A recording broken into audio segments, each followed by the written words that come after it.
రీసెంట్గా నన్ను అమ్మాయి ఒక డౌట్ అడిగింది. తను 8 మంత్స్ ప్రెగ్నెన్సీ, కడుపు టైట్గా అవుతుంది, ఇలా ఇబ్బందికరంగా ఉంటుంది, కంట్రాక్షన్స్తోని ఏమన్నా బేబీకి ఏమన్నా ప్రమాదంగా ఉంటుందా, ఎందుకు వస్తాయని అడిగింది. సో అవేంటంటే ప్రెగ్నెన్సీ కన్ఫర్మ్ అయినప్పటి నుండి గర్భాశయంలో కంట్రాక్షన్స్ అనేవి స్టార్ట్ అవుతాయి. అవి బ్రాక్స్టన్ నిక్స్ కంట్రాక్షన్స్ అంటారు. అవి త్రూఅవుట్ ప్రెగ్నెన్సీ ఉంటాయి. ప్రెగ్నెన్సీ బేబీ పెరిగినా కొద్దీ ఈ కంట్రాక్షన్స్ కూడా ఇంటెన్సిటీ పెరుగుతాయి, కొంచెం టైట్నెస్ ఎక్కువ అవుతుంటాయి, కానీ టోటల్గా పెయిన్లెస్ ఉంటాయి. వీటి వలన ఎలాంటి హామ్ జరగదు, బిడ్డకు రక్త సరఫరా తగ్గడం అట్లాంటి ప్రాబ్లమ్స్ ఎలాంటివి జరగవు. సో ఏం భయపడాల్సిన అవసరం లేదు.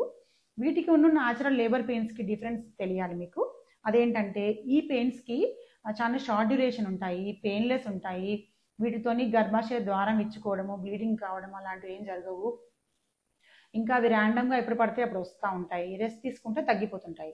కానీ న్యాచురల్ లేబర్ పెయిన్స్ కంటిన్యూస్గా వస్తాయి, ఎవ్రీ 10 minutes ఫ్రీక్వెంట్గా వస్తుంటాయి.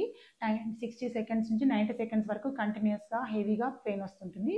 ఇంకా బ్యాక్ పెయిన్ కూడా దాంతోపాటు వస్తుంటుంది. ఇంకా గర్భాశయ ముఖద్వారం ఇచ్చుకోవడము, కొంచెం బ్లీడింగ్ కావడము, ఇంకా ఈ పెయిన్స్ రెస్ట్ తీసుకున్నా తగ్గకపోవడము, అది ట్రూ లేబర్ పెయిన్స్ అలా ఉంటాయి అన్నట్టు. సో ఈ చిన్న కంట్రాక్షన్స్ న్యాచురల్ నార్మల్గా బ్రాక్స్టన్ నిక్స్ కంట్రాక్షన్స్కి ఉన్న లేబర్ పెయిన్స్కి డిఫరెన్స్ తెలుసుకోండి. సో ఎప్పుడైతే పెయిన్స్ తగ్గకుండా కంటిన్యూస్గా బ్యాక్ పెయిన్ వస్తుంటుందో వెంటనే డాక్టర్ని కన్సల్ట్ కావాలి.